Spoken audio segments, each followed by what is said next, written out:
히브리서 6장을 소개하도록 합니다. 그러므로 우리가 그리스도의 도의 초보를 버리고 죽은 행실을 회개함과 하나님께 대한 신앙과 세례들과 안수와 죽은 자의 부활과 영원한 심판에 관한 교훈의 터를 다시 닦지 말고 완전한 대로 나아갈지니라. 예, 히브리서 6장은 이제 5장과 7장에서 계속해서 구약의 멜기세덱의 반차를 따르는 예수 그리스도, 바로 이제 이 부분을 소개해가는 그 중간에 이렇게 삽입된 그러한 추가된 그러한 장 형태로 이제 예수 그리스도를 우리가 성경을 통해서 올바르게 배우고 믿어야 된다라고 하는 이제 신앙의 원리를 중간에 삽입해서 가르치는 그런 구조로 되어 있습니다. 예수님을 소개하고 그리고 그 예수님을 믿어야 된다. 그리고 또 예수님을 소개하고 그 믿음의 원리인 바로 성경의 이러한 교리, 바로 성경을 배우고 믿고 의지하는 것, 바로 이것이 믿음이다라고 하는 이제 이러한 구조가 계속해서 반복되고 있습니다. 그래서 멜기세덱의 반차를 따르는 예수 그리스도 구약의 메시아인 그 예언인 바로 멜기세덱의 이러한 또 위대한 예언을 성취하신 그리스도다라고 5장에 소개를 했고, 이제 그 예수님을 성경이 가르친 그대로 우리가 잘 이해하고 믿는 것, 바로 성경에서 가르치는 예수 그리스도에 대한 올바른 교리를 믿는 것이 바로 신앙이다, 이렇게 소개합니다. 예수님을 환상 중에 이렇게 만나고 만지고 이렇게 믿는 게 아니라 바로 성경이 가르치는 바로 그 예수 그리스도에 대한 올바른 교리를 우리가 배우고 믿으면 믿음이 만들어지고, 또 그러면 성령 하나님의 내적 조명과 인도하심을 통해서 예수 그리스도와 아주 신비로운 인격적 연합이 이루어지는, 바로 이것이 기독교인 것입니다. 그래서 요한복음에도 보게 되면 도마를 향해서 너가 보고 만짐으로 이렇게 믿느냐라고 했을 때, 보지 않고 믿는 것이 더 복되도다라고 이렇게 하면서 기독교 신앙의 원리란 보고 만지는 방식이 아니라 성경에서 가르치시는 바로 그 말씀, 성경이 가르치는 그 예수 그리스도를 올바르게 이해하고 믿으면 바로 신앙이 만들어진다라고, 이렇게 기독교 신앙의 원리를 6장은 아주 정확하게 가르칩니다. 또 로마서 10장 17절에도 그 앞부분에도 보면은 어디 천국에 갔다 와야 되느냐, 뭐 저 땅 아래 이렇게 또 지옥의 경험을 해야 믿음이 생기는 거냐, 그런 게 아니다라는 것이에요. 말씀이 우리 가까이 있다라는 거예요. 그래서 믿음은 들음에서 나고, 들음이란 예수 그리스도께서 우리에게 남겨주신 성경 말씀을 우리가 듣고 믿으면 구원이 이루어지고 또 신앙이 만들어진다. 믿음은 들음에서 나고, 들음은 그리스도의 말씀을 믿는 것이다. 말씀을 믿는 것, 이것이 기독교 신앙입니다. 성경 신앙이라고 이렇게 표현합니다. 성경을 믿는 것이 기독교 신앙인 것입니다. 절대로 체험이나 환상이나 은사 체험하는 것을 기독교 신앙으로 이렇게 오해하거나 곡해하면 안 됩니다. 결국 오늘 우리 시대의 싸움은 성경을 믿는 이러한 교리적 신앙인가, 아니면 체험이나 환상이나 이러한 것들을 믿는 그러한 체험적 신비적 그런 형태인가, 이 두 개를 또 이렇게 혼합한 그러한 또 형태인가, 이 세 가지의 싸움이 오늘날 기독교에 아주 또 과거에도 그렇지만 지금도 여전히 오직 성경을 믿는 신앙인가, 오직 성경, 아니면 체험을 믿는 것이냐, 성경에다가 체험을 섞는 것이냐, 이러한 형태의 싸움이 벌어지고 있습니다. 기독교란 교리를 믿는 것입니다. 성경의 교리를 믿는 것이 기독교임을 꼭 명심하셔야 됩니다. 그래서 이 5장 후반부에도 예수님을 소개하고 난 다음에 바로 말씀의 초보, 말씀의 기초, 성경에서 가르치는 가장 중요한 핵심, 성경 전체를 다 외울 수 없기 때문에 성경에서 가르치는 그 교리의 가장 중요한 핵심을 우리가 잘 설명해주고, 또 그거를 잘 설명을 듣고 바로 그 가르침을 우리가 믿는 것입니다. 바로 이렇게 성경의 가르침을 믿고 의지하는 것, 의의 말씀 이렇게 표현을 했고, 그 성경 말씀을 지각을 사용해서 또 잘 분별하여 하나님의 뜻을 헤아리는 것, 이게 기독교다라고 이렇게 말하면서, 자 그러면 말씀의 그 초보, 말씀의 그 핵심은 과연 무엇인가, 성경 전체는 그런 과연 몇 개의 교리로 되어 있는가라고 했을 때 6장은 그것은 대략 한 7가지로 되어 있다라고 이렇게 소개하는 것입니다. 이렇게 성경의 그러한 그 전체 내용을 줄여서 핵심을 이렇게 소개하는 것. 이거를 바로 우리가 카테키즘이라고 이렇게 표현을 합니다. 우리가 앞서서 출애굽기라든가 또 신명기의 이러한 문답식의 신앙교육, 성경의 핵심 내용을 잘 요약해서 이렇게 문답식으로 교리를 가르치고 듣고 배우는 이러한 카테키즘이라고 하는 문답식 교리 공부. 이건 바로 신명기 6장에서도 내 자녀들이 이러한 유월절이라든가 이게 무슨 뜻이냐라고 묻거든 자녀들에게 이 유월절의 핵심을 정확하게 설명해 주라는 겁니다. 창세기부터 모든 이야기를 다 하는 것이 아니라 바로 그 출애굽의 핵심적인 구원의 그 위대한 역사의 그 핵심 내용들을 정확하게 자녀들에게 문답 그렇게 묻고 대답하는 방식으로 성경을 가르치라는 겁니다. 하나님께서는 성경을 우리에게 주셨습니다. 그리고 또 그 성경을 잘 이해하고 배울 수 있도록 카테키즘이라고 하는 교리 문답이라고 하는 이러한 성경의 교리를 핵심적으로 잘 요약해서 그 핵심을 먼저 이해하고 배움으로 성경 전체를 이렇게 읽을 수 있도록 이렇게 교리의 요약을 성경의 요약을 먼저 공부하고 그 요약된 내용을 가지고 성경 전체를 봐야만이 흐트러지지 아니하고 올바른 방향을 따라가면서 성경을 해석할 수 있는 것입니다. 이렇게 성경의 핵심을 요약했다. 성경의 가장 중요한 말씀의 초보, 가장 중요한 핵심의 요체. 그래서 요리문답 이렇게 표현을 하기도 하고 성경의 교리를 먼저 요약해서 가르친다라고 해서 교리문답 이렇게 표현합니다. 이거를 영어로는 카테키즘이라고 문답식 교리 공부라고 이렇게 표현을 합니다.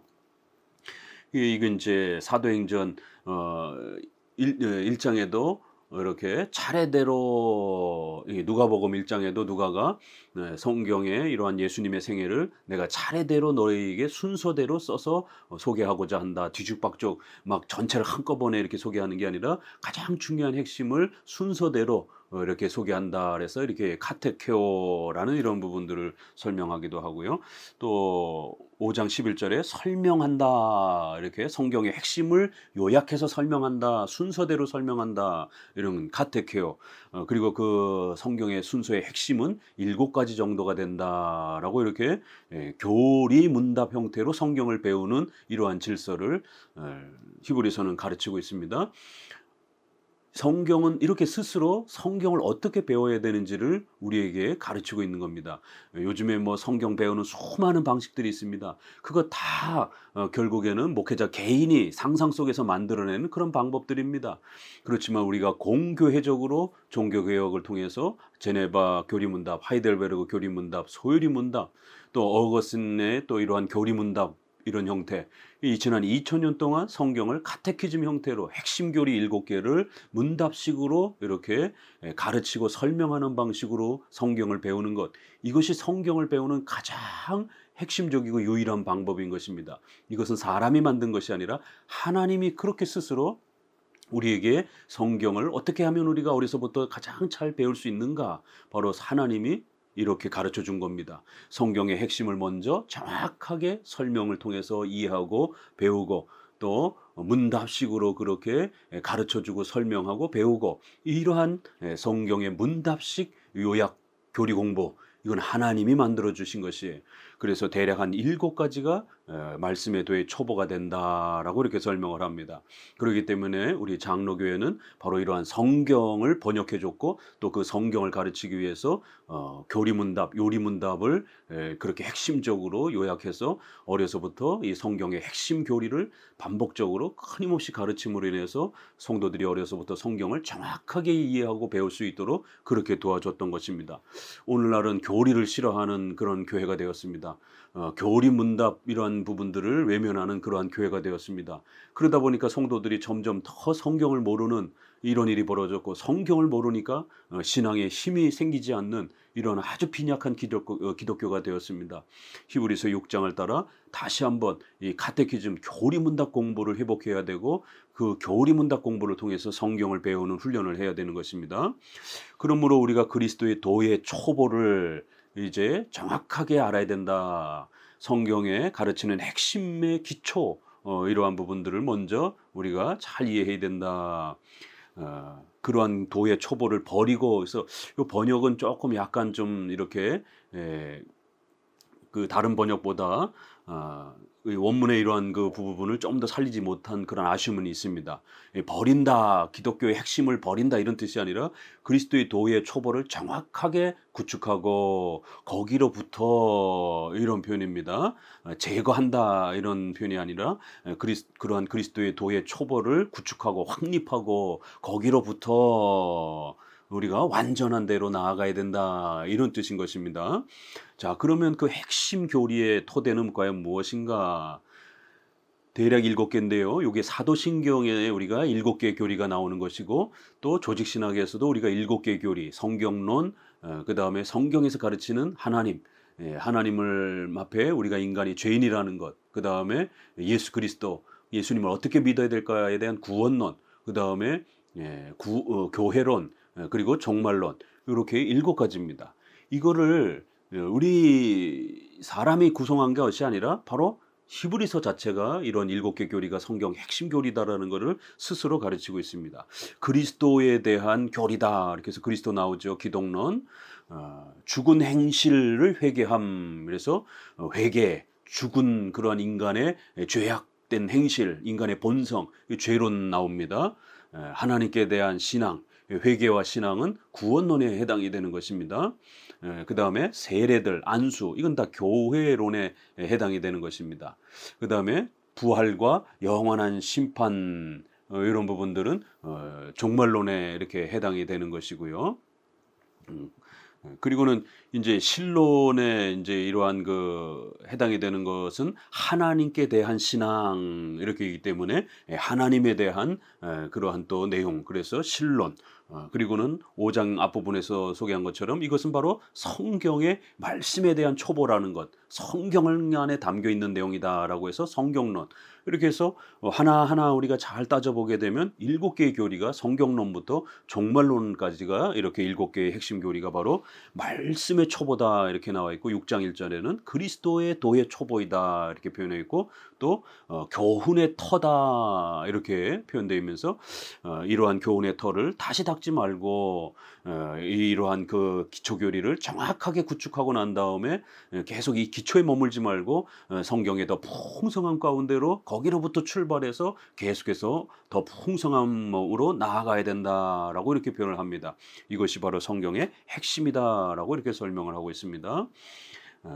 3절에는 하나님께서 허락하시면 우리가 이것을 하리라 이러면서 바로 하나님께서 이러한 모든 것들을 우리에게 가르쳐 주시고 7개의 교리들을 우리에게 풍성하게 그렇게 베풀어 주실 것이다라는 것입니다. 그러면 우리는 계속해서 이 7개의 교리를 기초로 해서 성경의 풍성함으로 더 나아갈 수 있다라는 것입니다.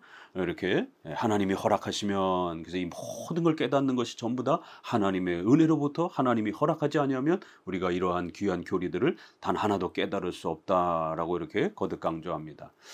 한 번 4절, 빛을 받고 하늘의 은사를 맛보고 성령에 참여한 바 되고 하나님의 선한 말씀과 내세의 능력을 맛보고 타락한 자들은 다시 새롭게 하여 회개할 수 없나니 이는 그들이 하나님의 아들을 다시 십자가에 못 박아 드러내놓고 욕되게 함이니라. 땅이 그 위에 자주 내리는 비를 흡수하여 밭가는 자들이 쓰기에 합당한 채소를 내면 하나님께 복을 받고, 만일 가시와 엉겅퀴를 내면 버림을 당하고 저주함에 가까워 그 마지막은 불사름이 되리라. 자, 이러면서 이제 기독교 핵심 교리를 소개하고 난 다음에 바로 이것을 믿어야 된다라는 거예요. 바로 이 교리를 믿는 게 신앙이라는 것입니다. 무슨 환상 체험하고 은사 체험하고 방언을 한다고 해서 구원받는 게 아닙니다. 성경에서 가르치는 우리 인간의 원죄, 이 죄를 회개하고 예수 그리스도를 믿어야 된다는 것, 또 예수님은 우리를 위해서 어떤 일을 행하셨는가, 우리의 죄값을 대신 짊어지시는 대속적 희생, 또 율법에 순종하시는 그러한 공의의 만족, 바로 이러한 것을 믿을 때 믿음이 만들어지는 것입니다. 그렇기 때문에 이러한 신앙을 믿지 않고 이러한 신앙을 우습게 여기고 이러한 신앙을 행하는 교리 공부를 게으리 여기고 이렇게 나태한 자들은 하나님 앞에 구원받을 수 없다라고 하면서 아주 엄히 경고합니다. 그런데 문제는 요 구절을 히브리서 4절 5절을 알미니안주의자들은 봐라, 성령에도 참여하고 내세 능력도 맛보고 그렇지만 결국 중간에 다시 타락할 수 있지 않느냐. 그러니까 신자들의 구원은 확정된 게 아니다. 예정은 확정된 게 아니다. 신자들의 칭의는 확정된 게 아니다. 결국 유보적이다. 미확정적이다. 우리가 끊임없이 선행을 통해서 또 경건의 그런 열심을 통해서 이러한 신앙의 이러한 부분들을 끝까지 유지하지 아니하면 중간에 이렇게 타락할 수 있다라고, 다시 지옥에 떨어진다라고 경고하지 않느냐. 이게 알미니안주의자들이 도르트 총회 때도 가장 뜨겁게 신앙이란 신인 협력, 하나님의 은혜 반, 인간의 선한 윤리적 노력, 경건의 뜨거운 그러한 능력을 보태는 것, 신인 협력적으로 50대 50으로 그렇게 구원을 만들어가는 것이지 하나님이 100% 그렇게 만들어가는 것이 아니다. 이렇게 주장을 합니다. 그러나 여기에서 말하는 이 대상은 불신자들을 말하는 것입니다. 우리 장로교는 요 구절에서의 대상은 불신자로 그렇게 해석하는데, 알미니안주의자들은 신자로 해석을 합니다. 그래서 신자들도 이렇게 예수님을 믿었다 할지라도, 칭의 받았다 할지라도 중간에 타락할 수 있다. 예정을 받았다 할지라도 그 예정도 취소될 수 있다. 인간의 선행과 또 경건의 열심으로 유지하지 못하면 중간에 타락한다. 이게 알미니안주의, 로마 가톨릭, 또 경건주의자들, 오늘날 세관점 학파들, 이러한 대부분의 모든 복음지권 내에서는 이 구절을 그렇게 신자로 해석을 합니다.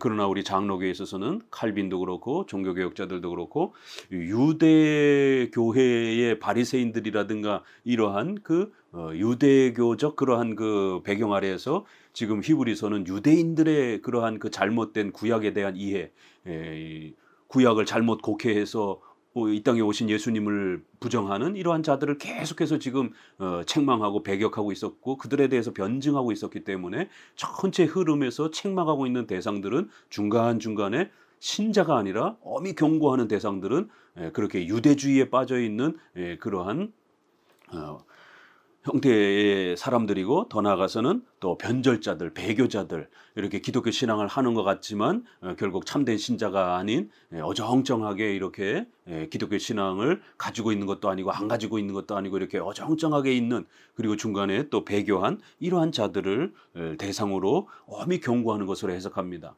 이것은 우리가 앞부분의 3장에서도 안식에 들어가지 못할 것이다 라고 했을 때 이 구조를 신자로 대상으로 하게 되면 유보적 칭의, 결국 구원이 확정되지 않은, 그래서 죽을 때까지 우리의 구원을 의심해야 되는 것처럼 이런 식으로 이렇게 알미니안주의적으로 바라보면 큰일 납니다. 6장의 대상도 신자로 해석하면 큰일 납니다. 10장에서도 그렇게 성령 회방죄와 같은 이러한 죄를 책망을 합니다. 마치 구원이 취소되는 것처럼 이런 표현들이 있습니다. 그럴 때 이것은 배교자들, 변절자들에 대한 아주 엄중한 책망으로서 그런 대상을 말하는 것이지, 신자들이 다시 지옥에 떨어질 수 있다라고 하는, 예수님의 공로로 구원받았어도, 성령 하나님의 아주 불강력적인 은혜로 구원을 받았어도 우리가 계속해서 선행을 유지하지 아니하면, 경건의 그런 뜨거움을 유지하지 아니하면 구원이 다시 취소가 될 수 있는 것처럼, 이렇게 되면 행위구원, 공로주의, 결국 신인 협력적 인간의 공로로 구원을 보태는 이런 일들이 벌어지게 되는 것입니다. 그래서 전통적으로 여기서 말하는 이러한 이제 표현들은요, 네 개의 동사들, 빛을 받고 은사를 맛보고 성령에 참여한 바 되고 또 내세의 능력을 맛보고, 이게 뭔가라고 했을 때 완전한 구원의 이러한 그 은혜가 아니어도요, 얼마든지 교회 안에서는 성경에 대한 이런 일정한 그러한 또 맛을 일반인들도 또 불신자라 할지라도 어느 정도 또 맛보기도 한다라는 겁니다. 또 하늘의 이러한 은사를 맛보고, 또 이렇게 온전히 중생하지 않은 자도 어떤 그러한 또 이렇게 사도행전에 보게 되면 초자연적인 어떤 능력을 또 이렇게 행하기도 하고요. 불신자들의 세계 속에서도 중들이라든가 무슨 타종교회도 희한한 신비적인 일들이 일어나는 것처럼 이렇게 교회 안에서도 완전히 예수님을 믿지 않는다 할지라도 어떤 이상한 기적과 같은 체험들을 맛보기도 하고 성령에 참여한 바 되고, 그래서 성령의 그러한 일정한 외적인 그러한 그 능력을 맛보기도 한다라는 거예요. 또 내세의 능력이라든가 또 이러한 부분에 있어서 또 이렇게 우리 현실을 살아가면서도 미래에 대한 소망을 이렇게 또 어느 정도 일정 정도 또 이렇게 나타내기도 한다라는 겁니다. 그래서 이제 이런 부분들을 다 부정과거라고 하는 헬라어 동사를 써서 단 한 번 이렇게 맛보는 형태의 독특한 헬라어 문법을 사용해서 딱 한 번 이렇게 발생하는 그런 어떤 사건을 일반 과거가 아니라 부정과거라고 하는 과거를 써서 단회적 사건을 이렇게 이야기할 때 이런 표현을 씁니다. 그래서 이런 부분들을 어떤 형태로 이렇게 스쳐가는 형태로 맛보는 것이에요. 단 한 번 맛보는 것입니다. 이것은 기독교 신앙의 성령의 이러한 그 깊은 이러한 그 참여의 이런 개념이 아니라 얼마든지 외적으로 임시적으로 참여하는 그러한 그 경험들을 충분히 말할 수 있는 것입니다. 그래서 이렇게 네 개의 동사를 독특하게 그렇게 살짝 한번 체험하는 그러한 그 형태의 경험으로 부정과거로 쓰기도 하고요. 우리가 이제 이런 부분들을 사도행전 그 9장 13절에 보게 되면 시몬 같은 경우도 마술사 시몬도 베드로 쫓아다니면서 그 신비한 그런 경험들을 이렇게 베드로 쫓아다니기 전에도 이상한 기적들을 행했고, 또 베드로 쫓아다니면서 자기도 그러한 신비로운 능력을 달라고 그러면서 그렇게 일정한 부분에서 베드로를 쫓아를 다닙니다. 임시적으로 외적으로 어느 정도 맛보는 것이에요. 그래서 칼빈도 이 부분에서 맛보고 받고 이런 부분들을 완전히 맛보는 게 아니라 성령의 그러한 그 은혜도 외적인 맛봄이 있고 내적인 맛봄이 있다. 일시적인 맛봄이 있고 완전한 맛봄이 있다라고 이렇게 말하는 겁니다. 그래서 성령 하나님께서 불신자들에게도 외적으로 임시적으로 어느 정도 이렇게 기독교적인 어떤 맛을 이렇게 보여주실 수도 있다라는 것이에요. 그러나 중생을 할 정도로의 완전한 그런 은혜는 그런 자들, 외적인 자들에게는 주질 않는다라는 겁니다. 오직 참된 신자들에게만 완전한 내적인 그러한 성령의 참여함과 은혜를 주신다라는 겁니다. 시몬도 베드로 쫓아다니면서 얼마든지 그런 어떤 외적인 모습을 보였지만 결국 시몬은 초기 영지주의자로서 대표가 될 정도로 그렇게 변절자, 배교자로 그렇게 많이 소개가 됩니다. 이 가론 유다도 보게 되면 열두 사도가 기적도 행하고 엄청난 일들을 행하면서 그렇게 능력을 발휘했다라고 말할 때 가론 유다도 얼마든지 그런 능력을 행했다라고 보는 겁니다. 그리고 예수님도 쫓아다녔습니다. 예배도 드렸습니다. 그러나 배교자, 변절자가 된 것입니다. 민수기 24장에 보게 되면 발람, 발락 이렇게 사건 나올 때 발람 선지자라고 하는 이 발람 선지자는 중생한 참된 기독교 선지자라고 평가하지 않습니다. 왜냐하면 결국 마지막에 가서는 이스라엘 백성들을 타락으로 이렇게 유혹하는데 아주 결정적인 이러한 그 도움을 제공하기도 한 그런 악한 선지자였기 때문에 그렇습니다. 그러나 이렇게 아주 하나님의 놀라운 그 계시를 받고 이렇게 발락 왕에게 찾아가서 하나님의 뜻을 전하는 이런 역사를 보게 됩니다. 그래서 이렇게 참된 선지자가 아님에도 불구하고 또 불신자조차도 이렇게 어느 정도 성령의 이러한 은혜들을 맛보는 이제 이러한 장면들을 우리는 얼마든지 성경에서 볼 수가 있는 것입니다. 그래서 여기서 말하는 자들을 우리가 꼭 중생자라고 이렇게 해석할 필요는 없는 것입니다. 임시적으로 은혜를 맛보는 그러한 배교자, 변절자라고 충분히 우리가 해석할 수 있는 것입니다. 이러한 자들은 성경을 제대로 믿지 아니하고 하나님의 말씀을 온전히 믿지 않기 때문에 바로 경고를 받는 것입니다. 그래서 이러한 교리를 싫어하고 성경을 공부를 싫어하는 이러한 그러면서 믿음을 온전히 갖지 않는 자들은 그리스도를 다시 십자가에 못 박는 이러한 아주 욕되임을 행하는 그러한 악한 자들이 될 수 있다라는 겁니다. 여기도 욕되게 함이라라고 하는 이 헬라어도 또 현재형의 이러한 분사 형태를 써서 한 번 성도들이 실수하는 게 아니라 지속적으로 그리스도를 모욕하고 교회를 욕하고 신앙을 무시하는 이러한 바로 변절자들, 신앙을 갖고 있는 것처럼 이렇게 기독교 안에 교회 안에 있지만 끊임없이 교회를 무시하고 이렇게 곡해하는 지속성, 완고함 이러한 동사를 써서 하나님 앞에 지금 여기에 대상자들은 성도들이 신앙생활을 하다가 단순히 실수하고 또 믿음이 연약해가지고 또 범죄하고 이러한 걸 말하는 게 아니라 바로 이렇게 외적으로 임시적으로 기독교의 은혜들을 맛보면서 끊임없이 교회를 공격하고 조롱하는 이러한 완고함들, 지속성들, 이러한 죄악들을 끝까지 유지하는 자들, 바로 이러한 악한 변절자들과 바리새인들과 같은 악독한 자들,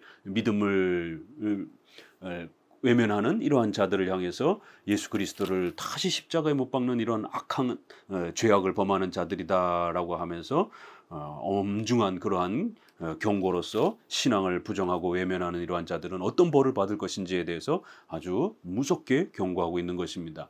그렇기 때문에 다시 한번 요 6장은 종교개혁 시대 때 아주 뜨거운 논쟁이 되었던 그러한 구절들인데 우리 장로교와 알미니안주의가 해석하는 방법이 다르다라는 겁니다. 그래서 이제 7절에는 땅이 그 위에 자주 내리는 비를 흡수하면 밭가는 자들이 쓰기에 합당한 채소를 내면 하나님께 복을 이렇게 받는다라는 거예요. 그래서 다시 한번 이제 권면을 하는 겁니다. 그리스도에 대한 초보, 말씀의 초보, 바로 성경이 가르치는 이 핵심 교리를 부지런히 배우고 더 듣고 믿으면 채소를 내면 하나님께 복을 받고 이렇게 열심히 하나님께 나와 교회에 나와서 성경을 배우고 또 그 성경의 교리들을 사랑하고 이렇게 나아가면 하나님께 구원의 복의 이런 위대함을 누린다라는 거예요. 만일 가시와 엉겅퀴를 내면 바로 이런 교리를 믿지 않는다라면 결국 저주함에 그렇게 영원히 머물러 있을 것이다라는 거예요. 아주 쉬운 비유를 들어서 교리 공부하지 아니하면 교리를 믿지 아니하면 가시와 엉겅퀴와 같은 그런 삶을 살 것이다라는 거예요. 그러나 교리와 이러한 성경의 말씀을 열심히 그리스도의 도의 초보를 부지런히 배우고 그걸 믿고 그걸 사랑하고 그걸 의지하면서 그렇게 살아가게 되면 마치 비가 땅에 내려서 채소가 풍성하고 먹을 것이 충만한 것처럼 그렇게 하나님으로부터 복을 누리게 될 것이다라는 겁니다. 오늘은 이렇게 6장 8절까지 6장 안에 이렇게 우리 기독교 신앙의 원리, 믿음의 원리란 바로 교리를 문답식으로 카테키즘이라고 하는 교리 문답이라고 하는 형태로 그렇게 배워가는 것입니다.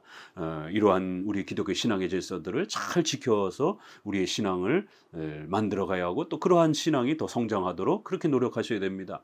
또 최근에는 개혁주의자들 안에도 이 교리 문답을 배우자라고 이렇게 호소하는 건 참 좋은데 교리 문답을 그림이나 만화라든가 이러한 조각이라든가 이렇게 어떤 형태로 이렇게 교리를 아이들에게 쉽게 전달한다라고 하는 이제 이런 의도에서 그런 방법을 쓰게 되면 이건 로마 카톨릭의 형상 방법입니다. 그렇기 때문에 교리 문답, 교리를 설명하고 가르치는 방식이지 교리를 소유리 문답을 그림으로 가르친다. 소유리 문답을 만화로 가르친다. 이거는 결국 교회의 개혁주의의 소중한 교리를 로마 카톨릭의 옷을 입고 가르치는 이런 우스운 꼴이 되어지는 것입니다. 로마 카톨릭의 그림과 조각을 거절하기 위해서 우리 종교개혁자들은 교리를 문답으로 배우는 바로 이 카테키즘을 회복하고 정립해 준 겁니다. 그렇기 때문에 교리 공부를 만화나 이러한 이러한 또 그림이라든가 이런 조각이라든가 이런 형태로 형상 형태로 이미지 형태로 그렇게 가르치면 또 그건 올바른 방법이 아닌 것입니다. 그렇기 때문에 오늘 이 6장, 5장 끝부분과 6장에서는 카테키즘이라고 하는 교리 문답 공부가 무엇인지 이 교리 문답 공부가 왜 그토록 소중한 것인지를 다시 한번 우리에게 설명해 주는 이 소중한 원리들을 잘 깨달아서 교리 공부에 전념하시고 특별히 자녀가 있는 분들은 어려서부터 교리 공부를 아이들에게 부지런히 공부를 시키면 아이들이 커서 교회를 떠나지 아니하고 성경을 깨닫게 되고 성경을 깨닫게 되면 아이들이 기독교 신앙 안에 머물 수 있는 것입니다. 그렇기 때문에 부단히 제네바 교리문답, 하이델베르그 교리문답, 소요리문답 열심히 공부하시고 그 토대 위에서 창세기부터 계시록까지 부지런히 성경을 공부하는 성경 신앙을 그렇게 구축하시기를 권면드립니다. 감사합니다.